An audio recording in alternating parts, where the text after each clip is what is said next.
Setelah militer Hamas, Brigade Al-Qassam terlibat dalam pertempuran jarak dekat dengan pasukan Israel di 6 wilayah di Gaza. Al-Qassam juga menempatkan sniper hingga ranjau untuk menjebak pasukan musuh. Akibatnya Israel mengalami kegagalan di garis depan hingga menelan kerugian besar.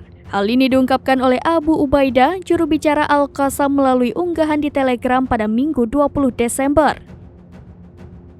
Ia mengatakan bahwa pasukannya berada dalam pertempuran jarak dekat dengan Israel. Keduanya bertempur sengit di Beit Lahia, Deir al-Balah, Jabalia, Sheikh Radwan, Al-Zaitun, dan Khan Yunis. Ubaidah juga mengatakan bahwa pasukan Zionis pun mengalami kerugian besar. Ia menjelaskan sejumlah perlawanan yang dilakukan oleh pasukan Al-Qassam, di mana para militan Palestina itu melakukan penyergapan, meledakkan ranjau di jalan militer Israel hingga mengirim penembak jitu dan senapan mesin ke arah pasukan Israel. Ubaidah pun yakin bahwa Israel telah gagal di garis depan karena intensitas serangan dari pasukan Palestina.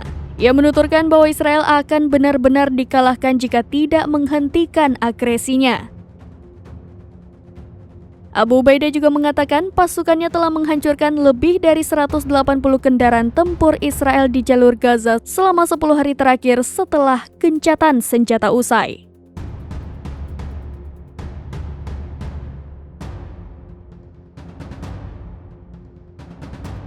Download Tribun X sekarang, menghadirkan lokal menjadi Indonesia.